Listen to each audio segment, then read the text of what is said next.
Can anyone tell me what this is? Should be Water easy. meter. Yeah, it says it right there, water meter. So the fourth and I can't remember what date it is. Maybe Paige will chime in a second and tell us. But there's the fourth part of this kind of like mini training on homes is we actually go and see a home. So for everyone that's new, we actually are going to book a showing at like an open door, some or a vacant open door kind of listing that no one's going to get offended, and we all are going to show up, and we're actually going to walk the home and take a look, and hopefully I try to find one that's like in the city so you can kind of because we mostly sell homes that are on city water and city sewer. But if you are buying a home or helping someone buy a home or listing a home that's in the city on city water and city sewer, this is typically what you'll see. And it'll be somewhere near the street, right? So you can see the one on the right is just off this curb, right? Here's the street, here's the curb, right off of it. This one's concrete. This one over here is plastic. It's just a housing with the water meter. And the water meter could be new, it could be old. So it's basically this pipe here. You can kind of see a pipe coming from the street that's connected to the city water. And then this pipe on the other side of the meter is going to your home. And then the meter keeps track of how much water goes through that pipe, right? You can see there's a little shut-off valve right here that's turned on. Shut-off valves that are parallel with the pipe are always on, perpendicular or off. We're going to look at that in a second, but and this is an older meter that they retrofitted with this electrical, so they can read this meter without opening it up. Now all the new meters are just they're just all um, electronic, and I don't even know if you have to drive by them anymore. I think they're all somehow inputting their info through like a cell signal to their offices, so they don't even need to drive out and read these anymore. But this is the water meter. If you ever open up a box, um, and this is flooded with water, you know you have a leak. Typically, right? If it's after a long rain, it is a hole so it can collect water, but sometimes you'll open this up in the middle of summer and it'll be filled with water and you know you have a leak somewhere here. If the leak is here to the street, it's the city's problem. If it's the leak is after the meter, it's your problem. Um, and somehow it always seems like it's going to be your problem when this happens. But there's the water coming to your home. Click, click. There we go. All right. So the water will come to your home, and let's say that line that was coming from that meter box has been a straight line, and it's gone right to here. There will be the first thing it'll hit is a cutoff valve. This is the main water shutoff. This is on the side of a home. Sometimes it's in a crawl space. Sometimes it's in a closet if it's been retrofitted. Most new construction, new-ish construction, and guaranteed new construction moving forward. This will be in the closet of a home, like in a wall, like a coat closet or master bedroom closet if it's on the main floor. It'll be in like a little housing, like, kind of like in the wall, very accessible. Again, the handle is parallel with the pipe. That means it's on. If you wanted, this is called a quarter turn valve. If you want to turn it off, this handle would be perpendicular to the pipe.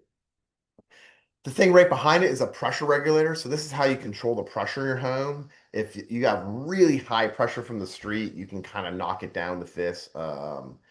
We don't typically mess with this, but some owners that feel confident can. But this is typical setup of the first thing that straight pipe from the street is going to hit.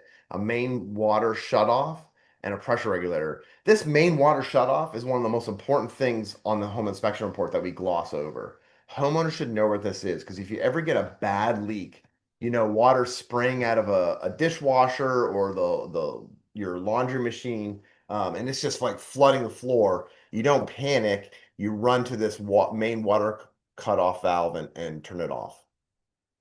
And this is usually always identified the location in a home inspection report. So here's two main water shutoffs that have been retrofitted. So they didn't have like the housing that we have now that we put them in the walls like I was describing. And typically they would have in that situation the main shutoff.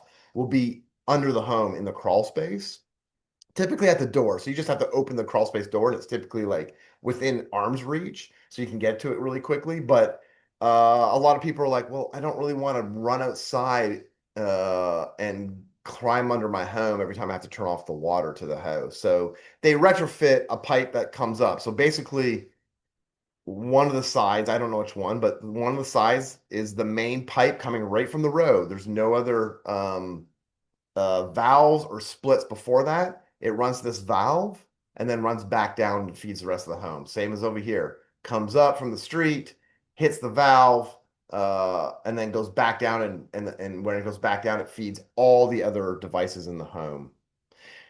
Here is a quarter turn valve. Here's a gate valve. And we're going to look at those in a second. Oh, we're going to look at them right now. So here's a gate valve, right? Here's a cross section. It basically threads this piece of metal, can thread up, which would open the path, or it could thread down, closing the path, almost like a gate, right? Um, Over time, these get corroded. Hold on one second. This cat is going to drive me bonkers.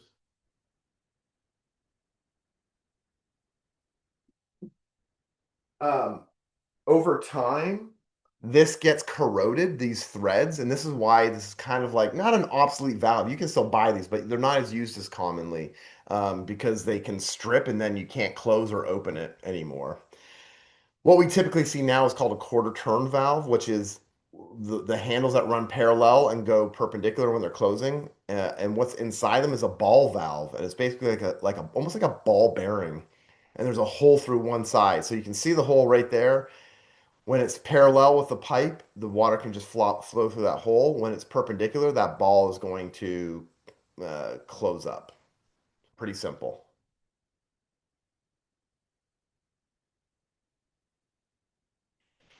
Okay, types of pipes. So, what pipes here are water pipes? Someone can chime The in. blue and red. Red and blue. Yeah, Yeah. that's right. Good work. What are the white pipes? Sewer. Yep, drain pipes. That's right. What's the yellow one? Gas. That's right. Good work, Stacy. That's right. This little yellow one is electrical, but this thicker one here, you can kind of see the ridges on it. That's a gas line. But that's right. Blue and red are water distribution. A lot of time, blue means cold water, red means hot water, right? Um, don't bank on that all the time, though.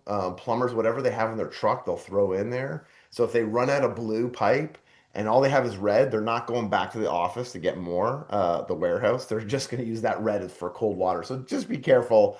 Don't automatically assume. And then the other color is white, which would be used for hot and cold. But yeah, blue, red, and white, about a little bit thicker than your thumb is water distribution lines in the home.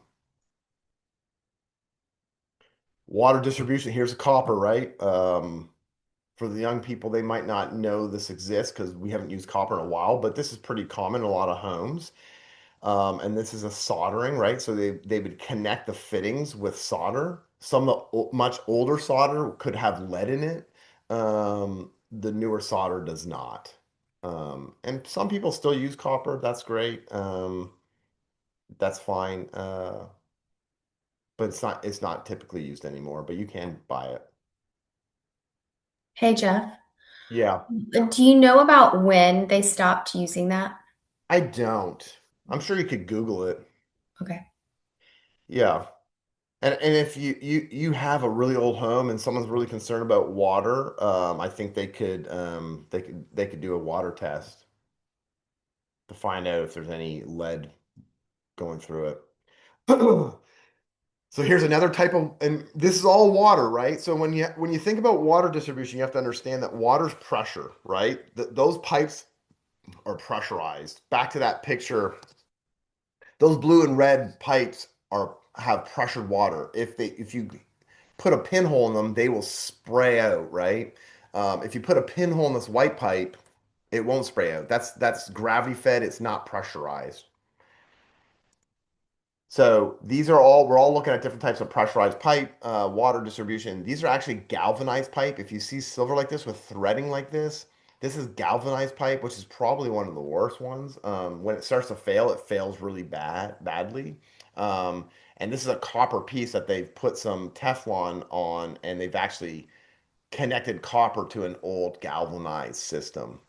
The thing you should know about galvanized pipes is that if you ever go to a home and the guy said, and the home inspection says, "Oh yeah, some of the galvanized pipe is damaged or it's bad or it's corroding," um, it's really hard to replace just a section like this. When you try to take, like if you try to take this pipe out, you usually damage this, and then when you try to take this out, it damages this, and like so on and so forth. And it's really hard. It's like, oh, I don't want to get crazy and make big projects, but you almost need to be prepared to replace a significant part of a system if there is galvanized piping in the home. And galvanized pipe will look just like this, dull gray metal. Here's polybutylene. So this is everyone's favorite to talk about.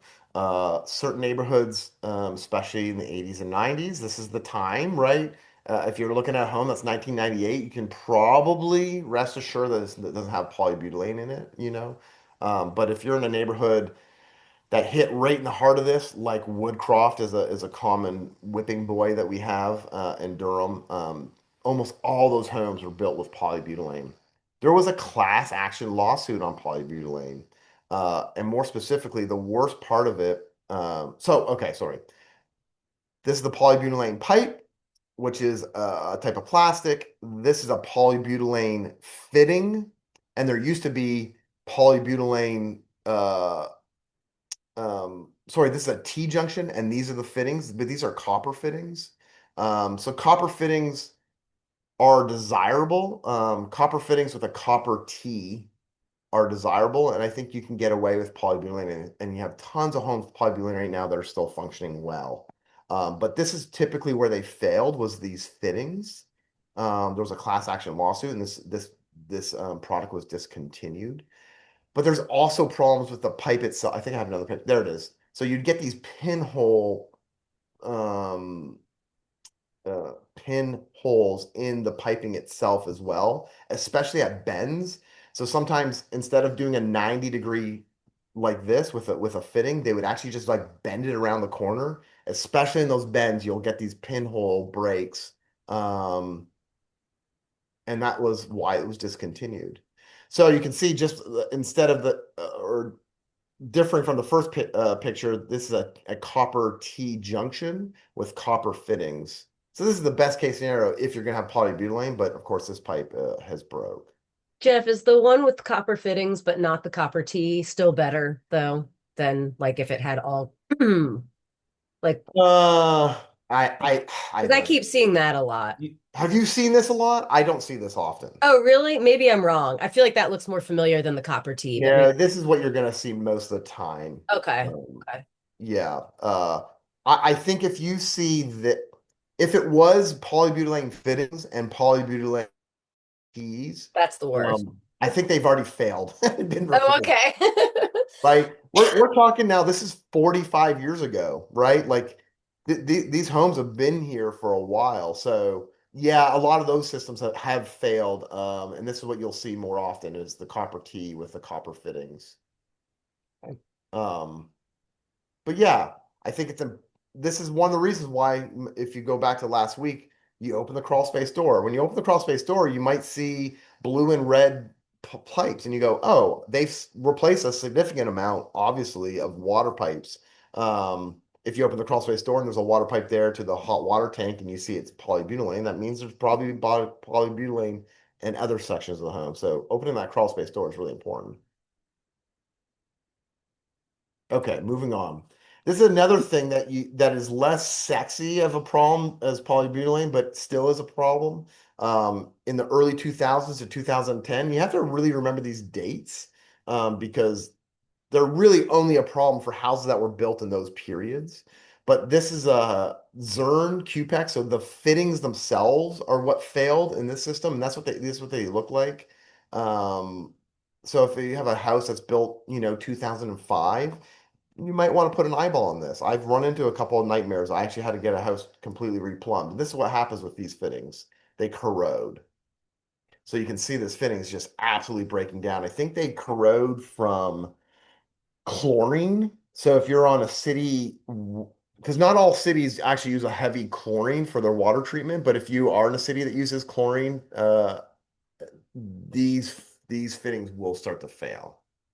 Um, again, I started selling homes in 2013, 2014, right? So a lot of these fittings were just starting to fail when I started really selling homes. For the most part, if they're going to fail, they've probably already failed. So you guys aren't going to probably see this too much. They've already been replaced and fixed, or they're not getting corroded because there's not a heavy amount of chlorine in that water. And these are also running up through walls too.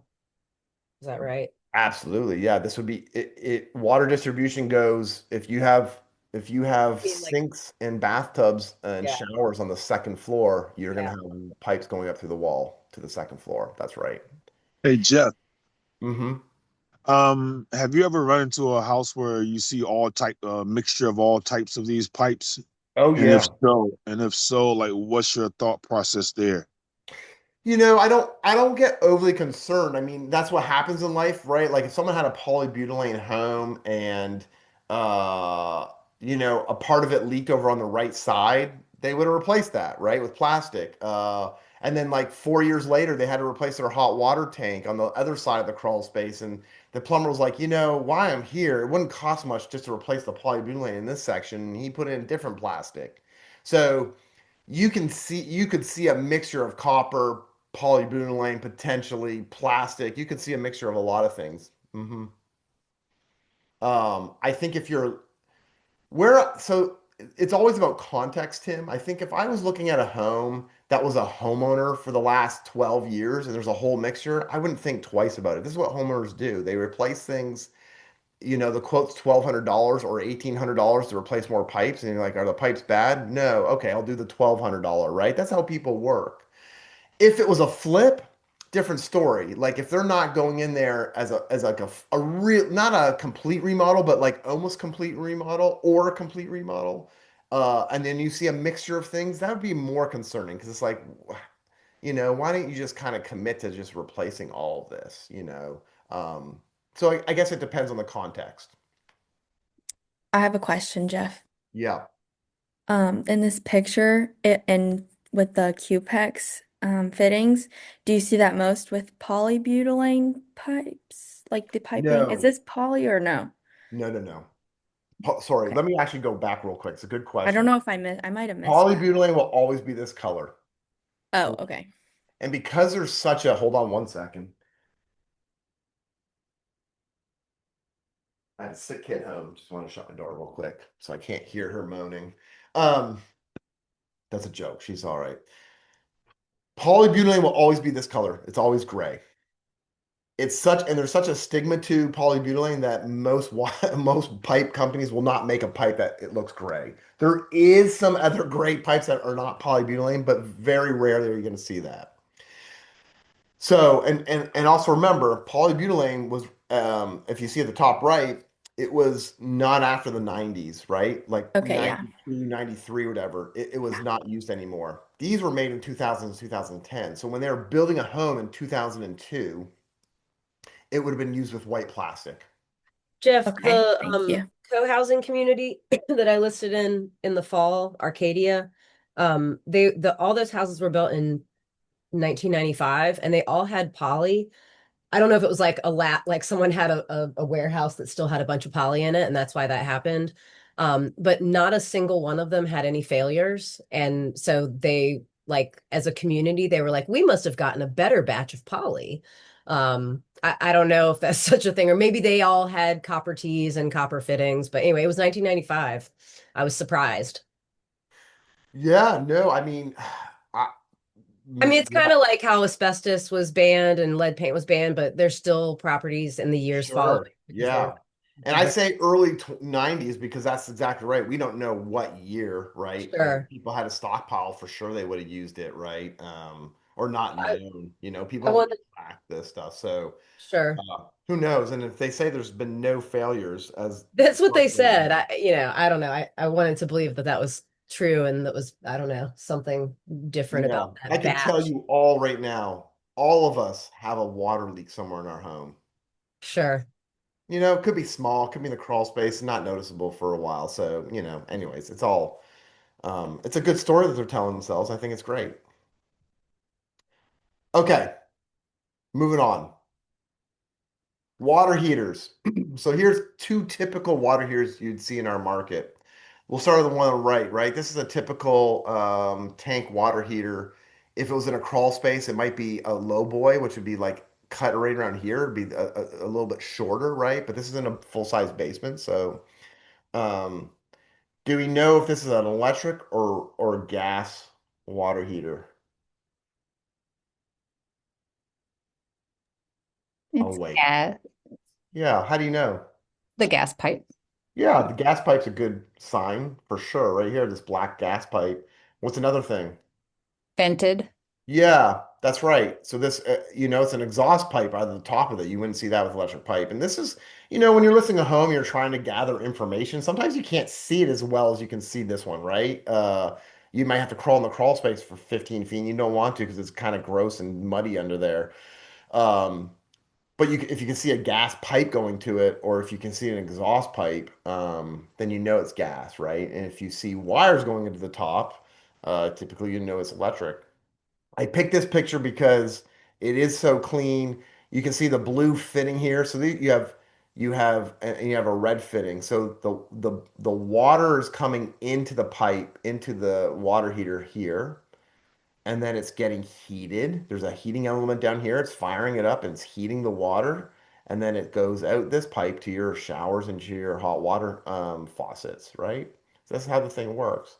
This is an expansion tank. It just basically is a fail safe. So if for some reason you get a lot of pressure in the tank, it can go into this tank here and just kind of alleviate some of the pressure in this tank so it can last longer. Um, so that's our traditional tank for heating water. On the left is a tankless, right? And this is inside a basement. Sometimes these are on the outside. And this is also gas. There is electric tankless water heaters. Hopefully no one has one, so I'm not being mean, but I think they're kind of silly and they take up a ton of energy. But this is typical what you'd see as a gas tankless. Again, two copper pipes going into it. One's blue, feeding it cold water, and the hot water comes out the other side. And looks like this has. I love that these are labeled. Air is coming in here, combustible air, right? So it's bringing in oxygen. So it's not sucking oxygen out of your living space. And then it's venting out. The gas goes outside from here. And that's a tankless. It would be the same on the outside. The only thing on the outside that might be different on a tankless is that it would have to have some type of mechanism and valve that allows it to not store, even in the manifold, a little bit of water. Because if it stores a little bit of water and it freezes, it can rupture. So you have to have a system that's preventing that from happening. Hey Jeff, you just made a comment. You said that you hope we don't have, hope no one has one of those. Why'd you make that comment? Do you have one, Tim? No, I don't. I have Okay. a different traditional one. Uh, you know what? I don't have personal experience. I've just heard that they're just like they're a nightmare. They don't work very efficiently. They cost a lot. They're just not great. I But had one in my last home. what'd you think, Carson? I didn't notice anything about it. Did you have your electric bill on auto pay? Probably. Yeah, I'm just joking. I mean, I actually don't know. I just heard that they're just not very efficient. Mhm. But if you had solar production and you're making your own electricity, you might as well use it up. Okay. Jeff, Moving on. So we're moving past water now. can I have a quick question on water Yeah. heaters? Yeah. Is there any points of consideration we need when the water heater is on the outside of the house? No, I think I don't think so. if you want to get way in the weeds and make sure things are done right, if a water heater was put on the outside of the house retroactively from when it was the time it was built, they might have put it on without a permit. You might want to just like, if you want to be super buttoned up, see if they permitted that new water heater. Um, there's nothing really to think about. You just want to make sure that it can handle our winters. That's all, right? So, like, I can't tell you by a picture or explain it here, but an interior tankless cannot go outside. There is a little bit of water in the system. It's like a radiator of your car. Like there's a little bit of water in like in the manifold or in the the small pipes outside. And if you get a hard freeze, those will rupture. I've had a couple rupture in the last few years. So you just have to, and they were the right ones too. So you just have to make sure it's the correct water heater for outside and that it's installed correctly and has the insulation where it needs insulation to make sure it doesn't freeze.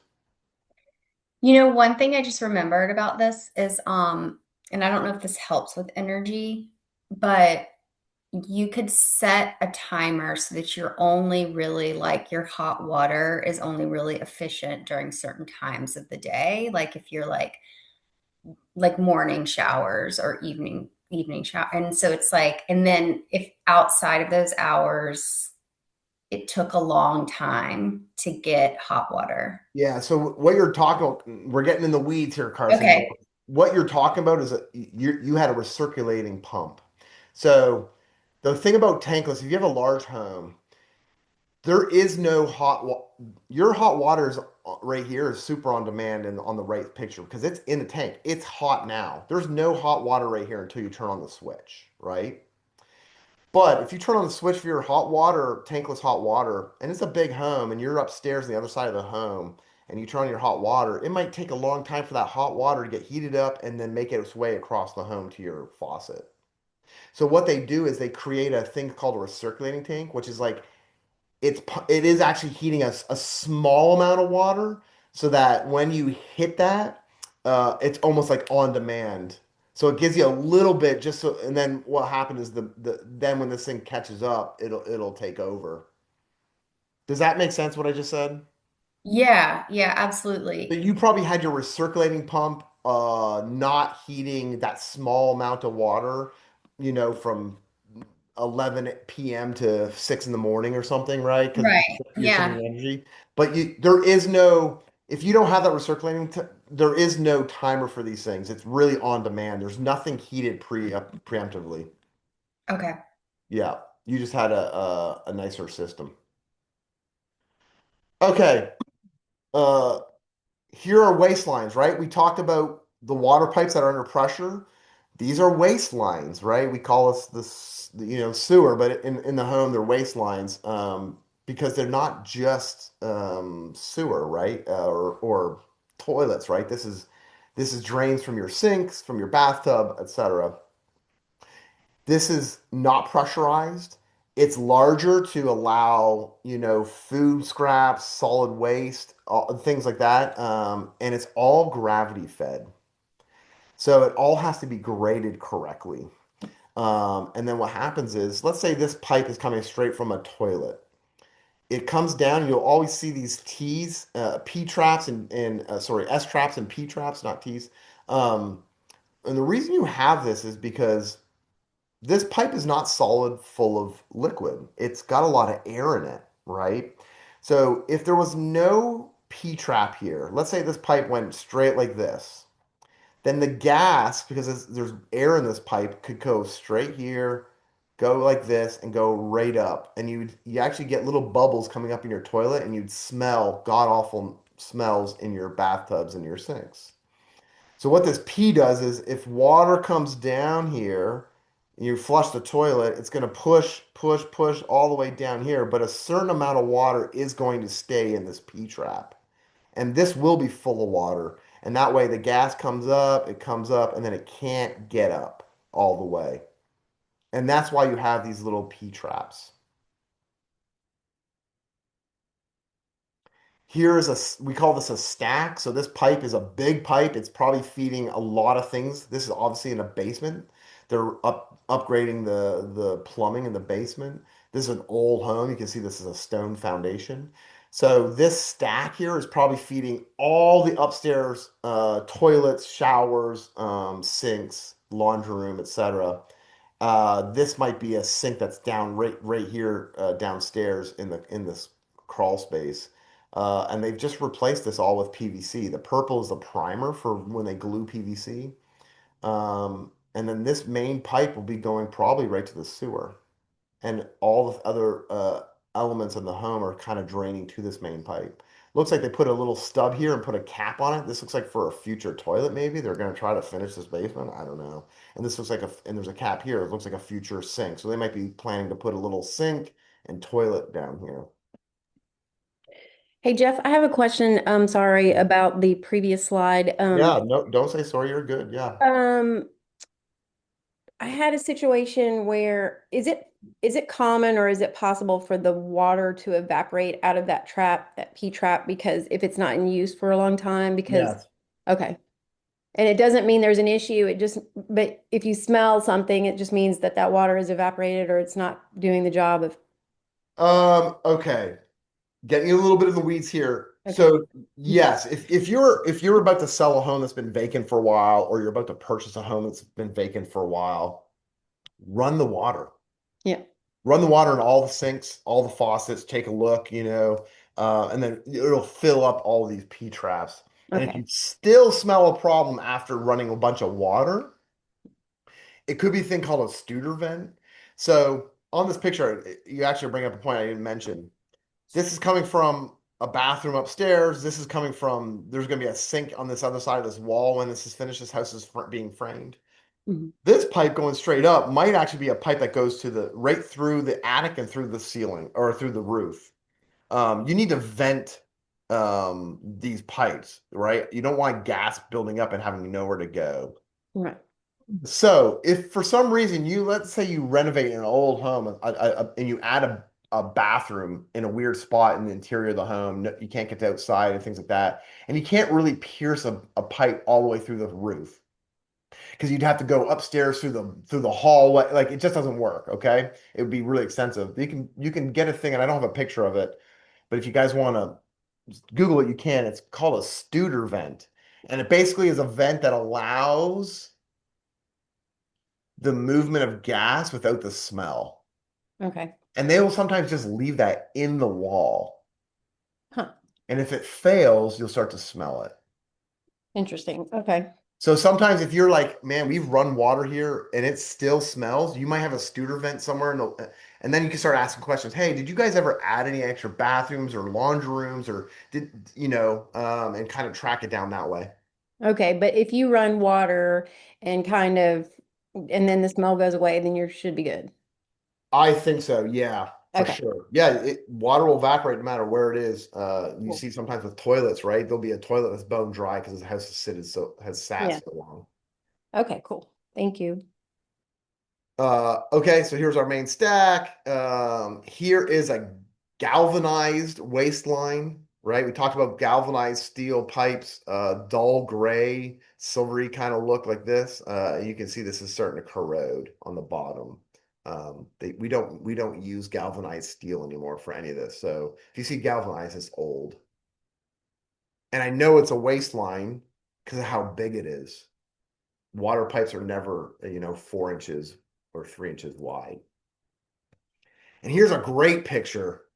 This is a cast iron stack. So this is an older, we still sometimes see cast iron, but it's not typically used. It's just PVC now, white plastic for everything. That's to your question earlier, Tim, they've done a bunch of things here. So they replaced a pipe. Let's say this is a sink. And when they had to replace it a few years ago, they just upgraded it to white plastic. And then it couldn't fit quite well to the cast iron, so they used this like rubber grommet to attach it, and it's not attached anymore. That's a problem. You have a leak somewhere in this cast iron. This looks gross. It's not, but it's not poop. It's rust. Because this black pipe is solid cast iron, so it oxidizes really quick as soon as that um, black paint covering is gone, coating is gone. So you have a leak here on the main stack. Also, it looks like even before they replaced this white pipe a long time ago, they had to replace another pipe somewhere and they used galvanized steel. And this galvanized steel is connecting to this cast iron. So you're seeing a lot going on here. A lot of different system. So if you walked in this home, Tim, and you go, "Oh my God, this house was just flipped. This is a problem," you know. But if you walked in here, it's like it's the same owners. They've owned it since 1978. Okay, makes sense. All waste lines should have a clean out. I say should. Old homes sometimes don't have a clean out. So if you get to a home and you guys are doing a sewer scope, does everyone know what a sewer scope is? If you don't be shy. Speak up. No. Okay.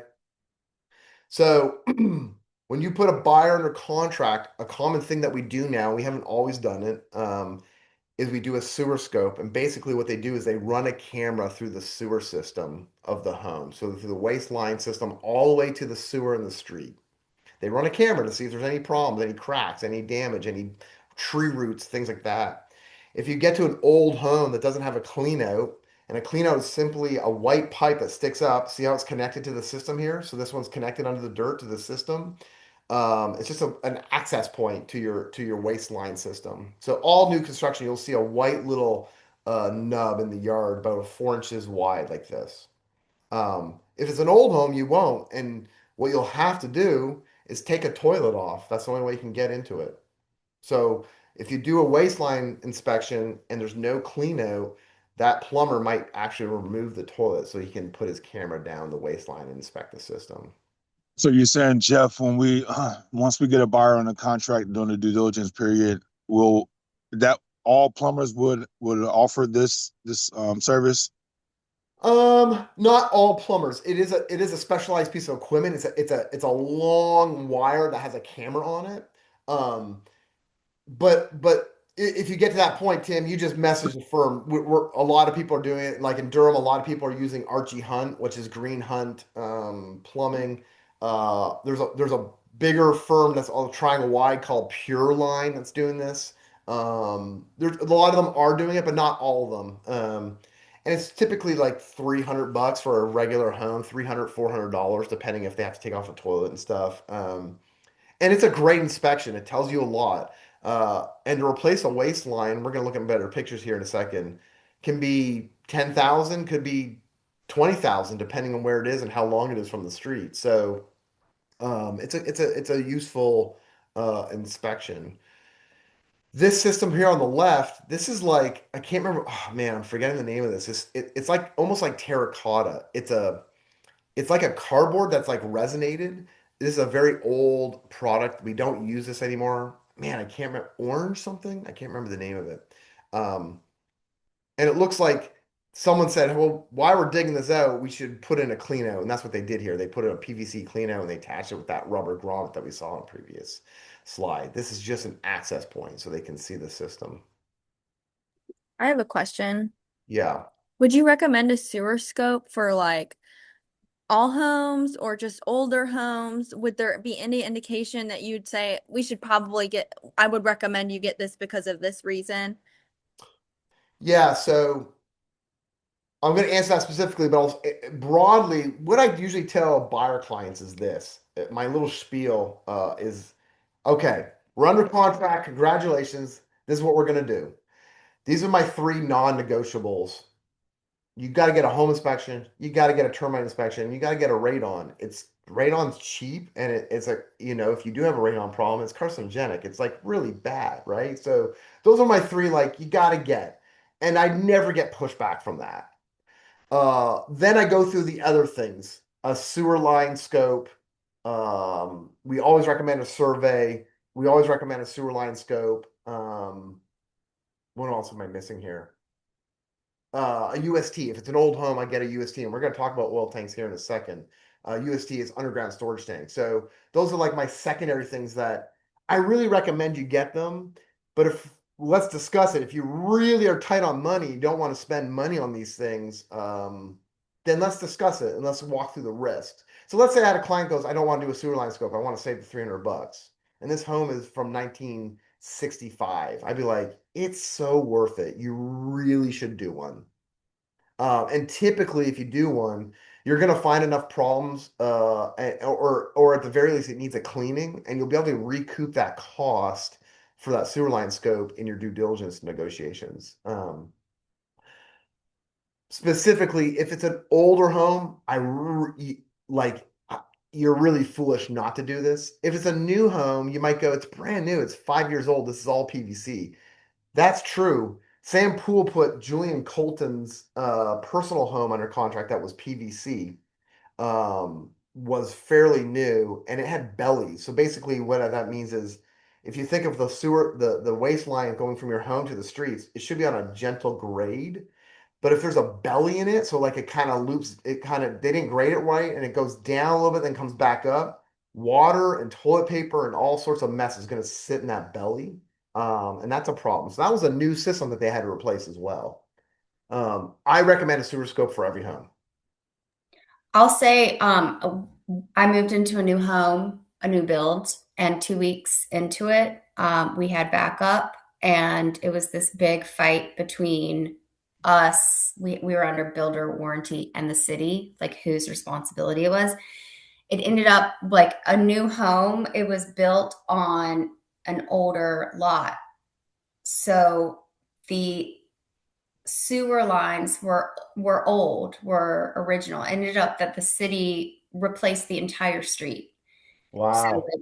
but yeah, like I don't be deceived by just because it's new, because the piping could be original. That's right. That's right. And if they go, hey, we replaced the waistline all the way to the street, and you scope it and it's not true, they replaced it halfway through the yard. Now they're on the hook because they just told you Yeah. what they did. Now they just, you know, um, disclosed an untruth. Am I saying that right? I don't know what I'm saying. Double negative, whatever it is. But yeah, long story short, Leah, unless there's money concerns, and you can have that conversation because that's a real concern for some people. Unless there's like significant money concerns, you should get a sewer line scope.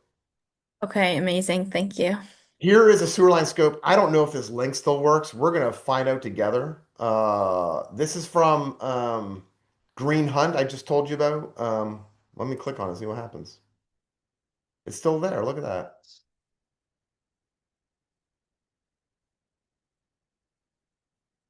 Um, we were out about 80 foot. What you're looking at right here, this pinkish looking pipe, is a terracotta sewer main that is out in the street.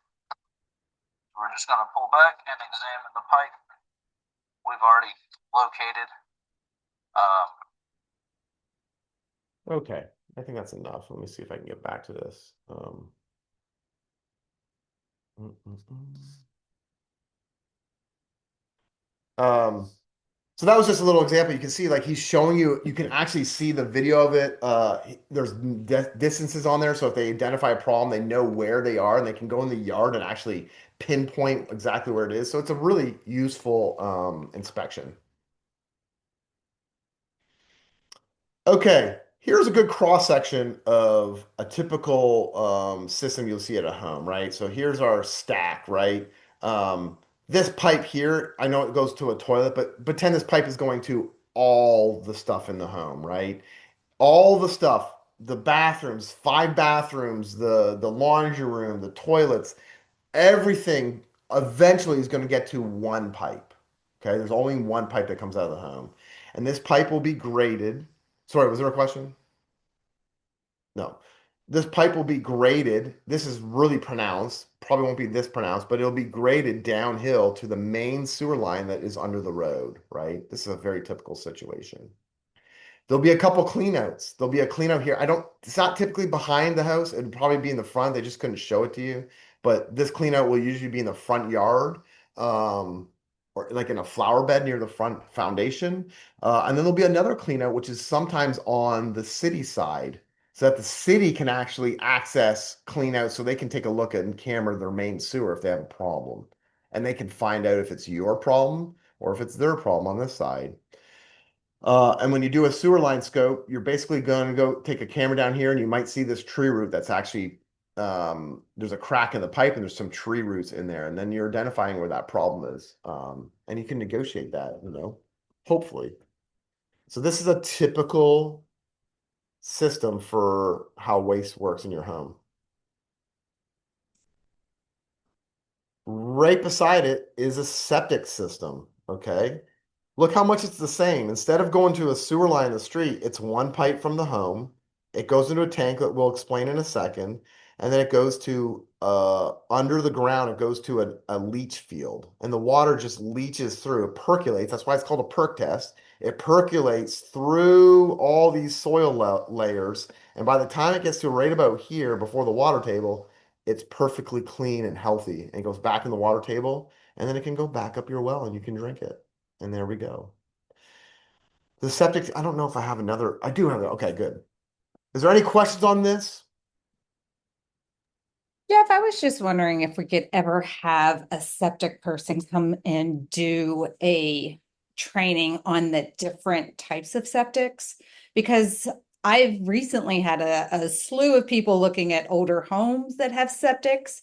And like, for example, there's one 1974, it's the original septic. Those houses don't have an active perk test. So if you ever go to replace it, like you may not be able to put a conventional system in there. I kind of want to know when I'm reading a septic report, like I'm still not super strong on reading those and Well, understanding the cost of the various options of septics. yeah, it's not a bad idea, Stacy. I think we can. The the problem is this. Yep. If you bring someone in, people assume they're an expert, and they could be. And I'm not trying to poo-poo on anyone, and I'm not an expert at all either. I don't want people, but when you have an expert, people go, "Oh, this is how it works." Um, and I've had perk tests that have failed, properties have failed a perk test, and then I know a guy, and he knows he really is an expert, and he knows all the ins about repair fields and all this kind of stuff.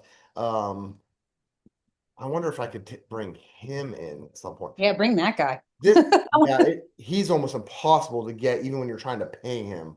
Wow. It's a good thought. Well, let us think on it. Is Paige still on the call?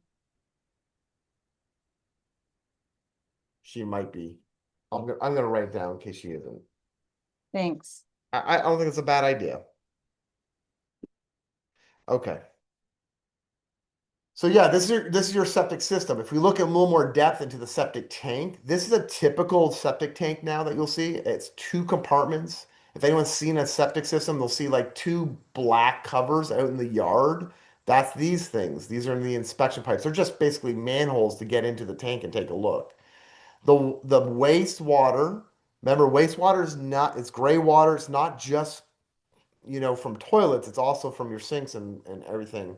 The wastewater comes through here and goes into this first um, compartment.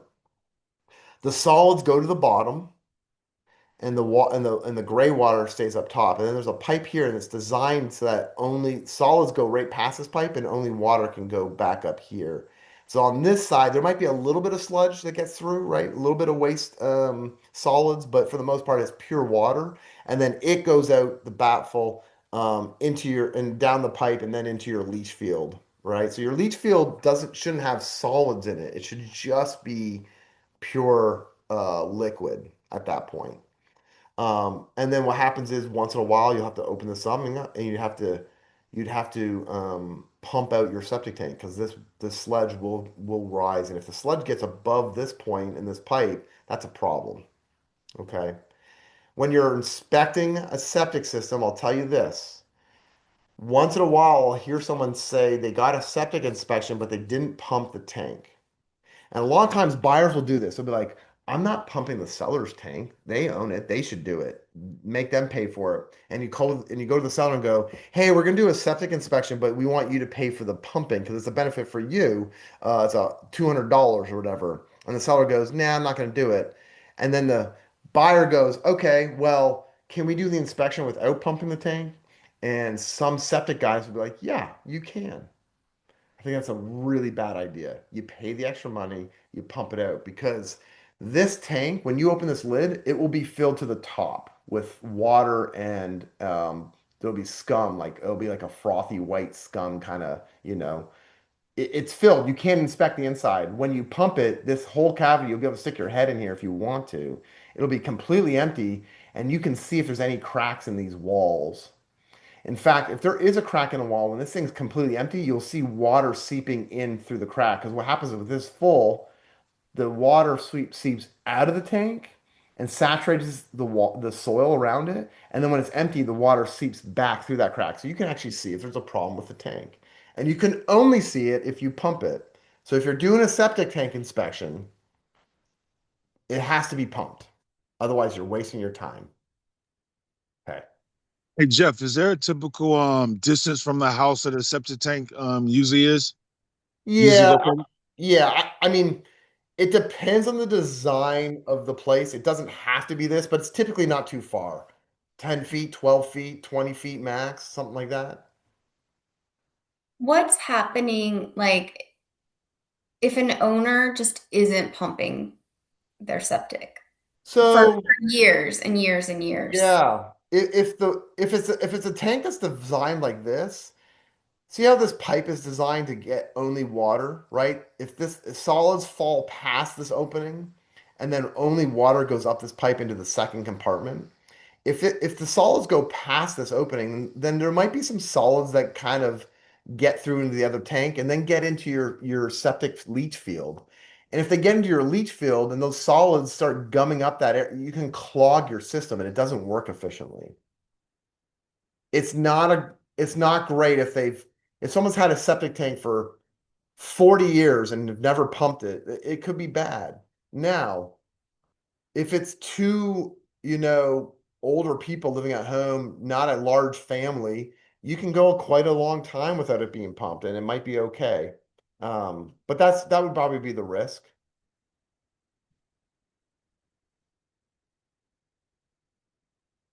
Here's Jeff, another cross section. do you recommend a certain time when septic tanks should be pumped when you're talking to buyers? Like it should be pumped every 3 to 5 years. Yeah, this is how I work, Tim. So if I'm representing a buyer and we're going on a contract, I'm going, hey, this is a septic system. Just to let you know, part of now we're adding two more inspections. Leah, we're adding two more inspections. You're going to do a septic system inspection. And you're going to do a well water inspection, right? If we're out in the country. And when we do our septic tank inspection, we're going to get it pumped. It's going to cost you a little extra money, and you're pumping the seller's septic tank. I get it. You're doing them a favor, but this is the best way to inspect it, and that's what we're going to do. And your buyers will go, great, sounds awesome. Whatever you think, Jeff. Perfect. So I know they're going to start living in the home with a pumped tank. And then what you're going to do is now they've got a contact, right? They've had someone come out and a vendor to come out and they've charged them some septic specialist. Then I go talk to them about your maintenance. So I don't typically recommend a lot of stuff.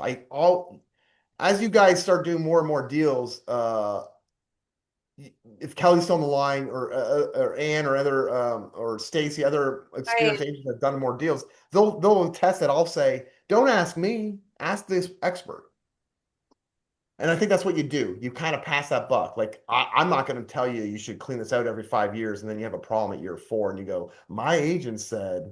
It's like, no, I'm not the expert. Ask the septic guy. All right. So how about if you're representing a seller and say, for instance, you on a competitive market and you wanting to make that property look more attractive, do you advise your sellers or do you at least ask them when's the last time the septic tank's been pumped? I typically ask my sellers always 100% of the time for a septic permit. If they don't have that, because you need to know that for marketing your property for bedrooms, it's really important. Then I go to the county and I ask them for it. I get that. And then I typically ask them in the same breath when last time they had it pumped. But I don't recommend they get it pumped unless it was like a long time. I'm not trying to uncover problems for my seller. So I don't typically say, hey, you should get this pumped. Now, if for some reason, I don't know, time is like super crucial for my seller, things like that, and they want to deliver a really buttoned up home to the market, then yeah, we can do a lot of things. But typically, no, I don't tell them to pump it. I just ask the question and then we go from there. And sometimes I might forget to even ask them if when the last time they pumped it. The one thing I never forget is asking them for the permit. If you market a home for sale that's on a septic system, you have to have that permit because if you market that home as a 4 bedroom and it closes a 4 bedroom and then eventually the buyer agent wasn't doing their job and you weren't doing your job and they find out it was a 3 bedroom perk, people are getting sued because you can only market a home for how many bedrooms it's been perked for. Okay, here's a cross section, just another, here's your waistline coming out of the home, going into your septic tank, and then this box doesn't really exists like this, but basically it's a pipe that comes out here, and this pipe goes into different forks like this with a gravel base, and then they cover it up with soil and grass, and then this is your leach field. So all these pipes are perforated, and the gray water, remember, no solids, just gray water at this point, is dripping out of the pipe into the soil and working its way through the soil layers until it gets to the water table, and it's purified. There's not much to talk about a well, except if you're on a well, I suggest people get at a minimum they're doing check for like contamination. You don't have to check for like minerals and stuff, but you definitely want to check to make sure there's no E. coli in the water. So that's what you would do as a test. This is what a typical new well looks like. This black thing is the pipe that goes down 300 to 700 feet, potentially. They go down until they hit water. Inside the pipe is actually a pump. This white line is actually wires. Actually, sorry, the white line is likely the water going to the home. There's probably another pipe on the other side that we can't see or something that has wires that are feeding this pump if it's an internal pump. Sometimes the pump is not in the pipe, it's actually underneath the crawl space or in a pump house. I don't think I have another picture. That's all I have for the well. All right. Any questions on pipes, water, drainage, anything like that? All right. It's 10. Is Paige Jeff, on the I do call? have a question. Yeah, go Um, ahead. First of all, thanks, man. This is very informative. A lot of the stuff I didn't know, so I appreciate it. Um, why is there a stigma sometimes when they hear septic tank from your experience? Uh, I don't know if there is a stigma. You mean like a home buyer just like doesn't want to be on septic, they'd rather be on sewer? Yeah, because me and my wife, we were amongst those people. It was like, well, we don't want to deal with this septic tank. I think that's right. I think what you're explaining, it's an entire system that's your responsibility. Where sewer is a pipe from your house straight to the street. That's it. So as long as that pipe isn't caved in, that system is working. A septic system is a pump is a septic tank that has to be maintained and pumped out. Sometimes that tank is downhill from the leach field, so you actually have to put a pump in that tank that has an alarm. If the pump doesn't work, it's not functioning correctly. Then you have to have a leach field that's percolating correctly. And if there's ever damage in that leach field, could have roots that get into it and trees that grow up over it. If it ever gets damaged, you can't just repair it. You actually have to go to a different spot, and maybe you don't have a repair field, they call it. There's just a lot more complexity to a septic system, I think, and maintenance. Okay, it's 10:30. It looks like we only have one house, so I'm feeling okay to go a little bit over time. The next thing I want to talk about is oil tanks really quick. So if you're looking at a home that was like even the 70s, but like definitely older than the 70s, 60s, 50s, 40s, 30s, anything that's older than the 70s, you should probably get a UST inspection. which is just a soil scientist that comes out, they do this for a living, and they just do a visual inspection either in the crawl space, or they have a metal detector and they look for a tank outside that's buried. Oh, what did I do here? Yeah, here we go. So here's an oil tank. So these oil tanks were for heating oil. We don't typically see this in our market anymore. People don't. There is still some oil tanks that are being used for heating, but they were from a while ago. No one's installing this stuff new anymore. People are using natural gas or heat pumps, right? So, or propane potentially. So here's an above ground storage fuel tank in a crawl space. And this is what it would kind of look like. And there's usually three things you're looking for with a tank. There's always two pipes. One of these pipes was to fill the tank up, like when you run out of oil, and the other pipe is for air. Okay. Um, and then there would be a line or two copper lines that are basically the fuel line going to the furnace, which is getting burnt, and then it's how you heat your home. So that's the things we're looking for. This is an above ground storage tank in a crawl space. Here is those two pipes. So this is a pipe. You would take this cap off and fill the pipe up back in the day when this was being used. And this was the other pipe that's just coming up doing this because it's kind of all it's doing is allowing air to come out. Why is there a little hood on it like this? It's so that air can come out, but rain can't go in. Okay. So if you're ever walking around a home, you see two pipes kind of together like this, take a picture of it and send it to me because this could be your fill and vent pipes. I have a question. Yep. If you have an above ground storage tank, I think I remember seeing one when I did a showing a while ago. They didn't buy the house, but is that like a red flag? Is that something you should? It's not a, it's, yes, it is it's a thing to acknowledge and point out. So Okay. if I go into a home and I go, hey guys, there's an oil tank under here. If I can get close to this, I'll knock on it and see if it's full. I'm just curious, not like I'm trying to do anything, but just curious that it's full of something. And by the way, sometimes they can be full of water if water's been leaking into it over the last decades. I would just tell my buyer, there is an above ground storage tank in here. It doesn't look like it's in use anymore, but that's not great. No matter what, we're probably going to want to get rid of this. I don't recommend some my clients owning a home with an old abandoned tank just laying there. What does that mean, Jeff? Well, if it hasn't leaked, it means you just got to pay someone to come in here and they'll have to cut it in pieces to get it out. It's expensive, probably a couple grand, just to remove it. If it's got some contamination, it could potentially be a problem.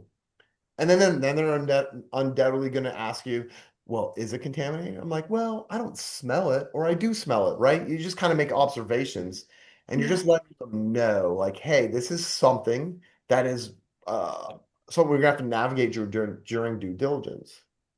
Okay. And And is then the reason, oh, sorry. call me. We Go ahead. will. Is there a reason? Is the main reason to not have it be ideal for it to be there because of potential contamination? Potential contamination, what Tim was talking about, stigma, Yeah. just why have old systems introducing like this could be leaking water, could be contamination of it just doesn't need to be there. What about an old abandoned water heater in a crawl space, close by a new water heater? I mean, It's just lazy. They didn't take it that's out. right. That's exactly right, Kelly. It's just like you're introducing questions, you're introducing why, this, that. Like it's just clunky, it's messy. I just like to get rid of things that aren't necessary. Yeah. There's Yeah. there's no harm. You can Okay. store old water heaters under your crawl space. I don't think it's gonna Yeah. hurt too much. Yeah. I was just trying to decide if we're going to ask for. I'm under contract on a house right now with just an old water heater sitting by the door of the crawl space, and I'm thinking maybe we just ask them to take it out. Well, so not to get in the weeds here, but technically, if it's an old water heater and it's not connected to anything in the home, it's actually trash and it's personal property and it has to be That's removed. right. Okay. Cool. So you can go, hey, by the way, there was a few items left in the crawl space that need to be removed before closing, including an old water tank. Yeah. And they can't say it conveys because it's like, no, it's personal property. It wasn't put on the contract. All right. Okay. Oh, so if it's not on the contract, they're supposed to remove it. The contract says identify personal property that conveys with the property. What's personal property? Anything that's not attached to the house. Bingo. Exactly. So that is a beautiful antique $10,000 armoire, and it's also garbage under the crawl space. Yeah. It's Okay. everything. It's if it's not attached, it's personal property, and if it was going to convey with the home, it had to be written. And the reverse is true. So I listed a home as office exclusive in Northgate Park, and it had this giant, heavy, it was a walk-in attic, and it had this giant like piece of furniture. I don't even know what you call it. It's huge, solid wood, extremely heavy, would be an absolute nightmare to get out. I don't even know how they got it in there. I think they put it in there when they framed the thing. Um, we made sure that that was in the contract to convey, not because it's an item of significance, because it's an item that we didn't want to have to be forced to remove.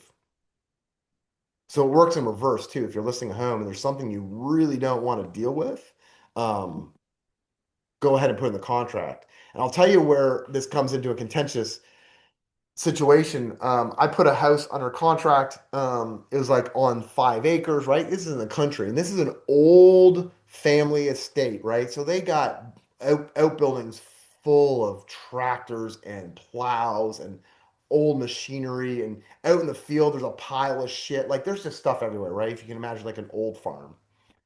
Um, I walked my people through. I said, hey, if we try to get this under contract, because the market was competitive, if we try to get this under contract and ask them to do all this, you might spook them. And it might stop us from getting under contract.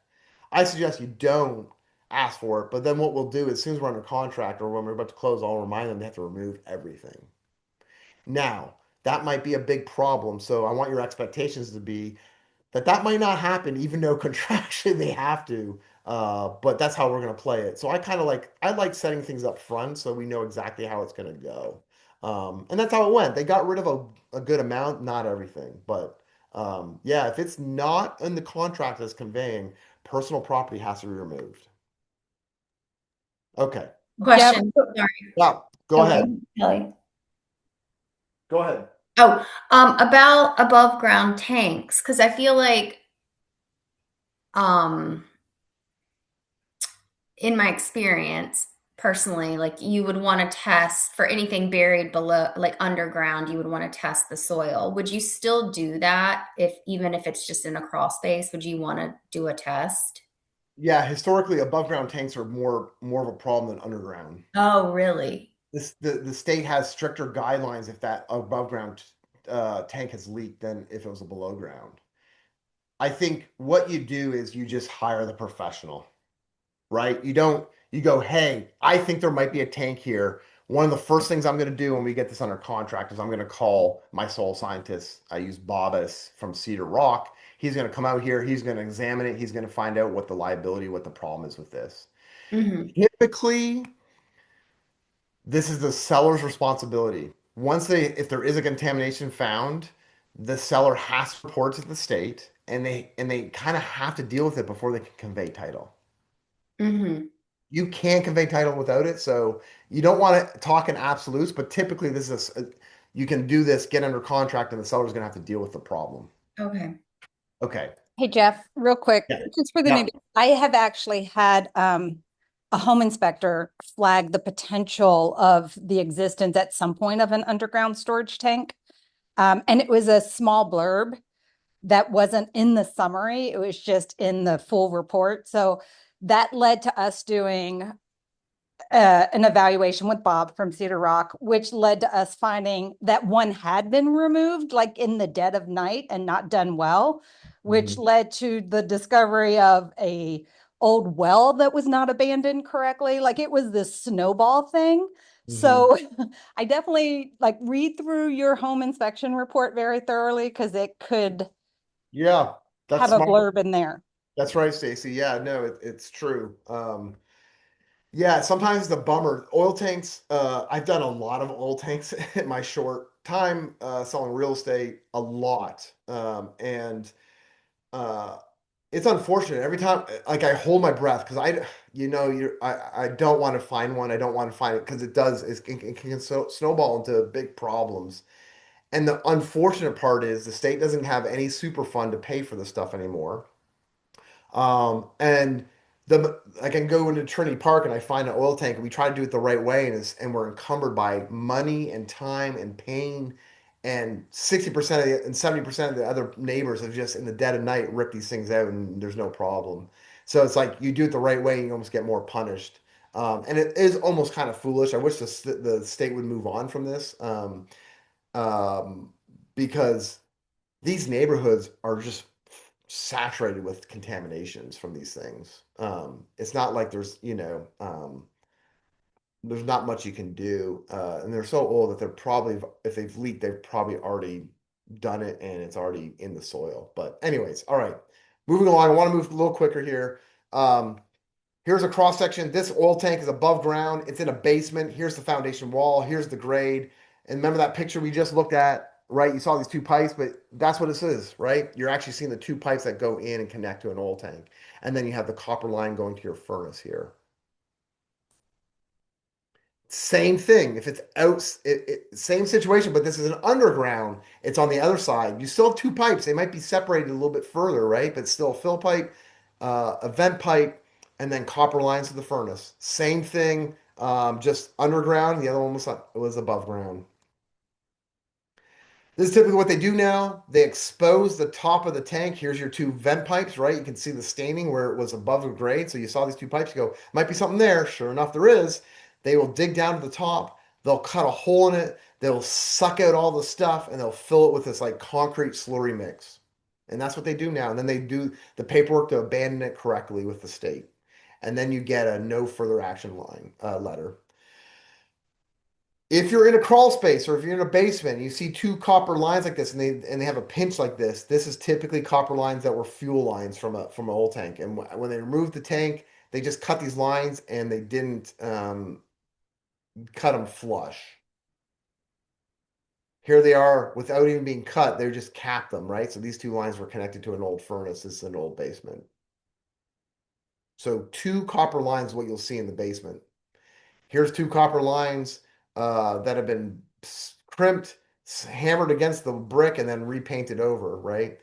And this, if you get an oil tank, put your nose right here, and you'll know if there's oil there or not, because it's a very, very unique, pungent smell. So there's two things in an oil tank. You get a nose of residual petroleum. If it has leaked, there is situations where you can get rid of this, but typically I'll just say you never get rid of the NRP. And it's not a huge deal. There's houses upon houses in these old neighborhoods that have notices of residual petroleum. They have no wells in these neighborhoods. They're all in city water. It's not the end of the world.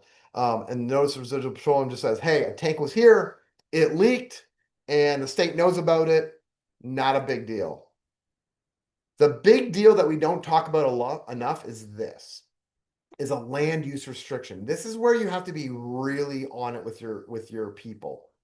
When they abandon a tank, they might put a hatch mark like this, and they say this is a land use restriction. Estimated extent of soil contamination exceeding applicable cleanup standards. Soils not to be disturbed within 3 feet of this area, right? So you're like, okay, the tank was removed. We're good to go. Not if your client's expecting to put an addition on the house right here. That would be a problem, right? So if your client wants to put an addition, you need to kind of get your spidey senses going and go, let's make sure where that oil tank was, there's no land use restriction, because this is not going to hit you like a ton of bricks. This is just going to be one page that's filed in the thing. You got to actually look at it.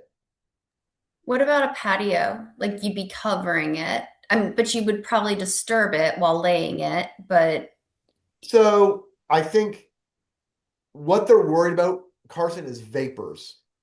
mm. So if you put a patio over top of it, or even a deck, or even a screened in porch, it's probably not the end of the world, because the vapors are going to go up. They're either going to go back to the atmosphere over the patio, or they're going to go into the screen porch and then out through the screen. So it's ventilated and it's fine. It's not dangerous. We're talking a real addition. And I think that's it.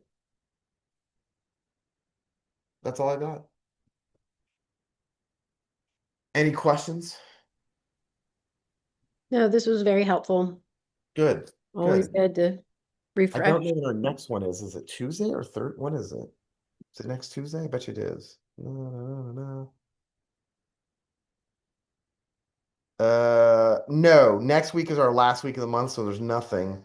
So our next, it'll continue in March. It's actually few months away. So we'll do one more of these, on electrical and some other elements, electrical and HVAC. And then the fourth one will just be, we'll go to our home and pick it apart, look at things. All done. Thanks, guys. Thank you. Bye. Have a good Thanks, day. Jeff. Appreciate Bye. it. Thank you. Thanks, Jeff. Jeff.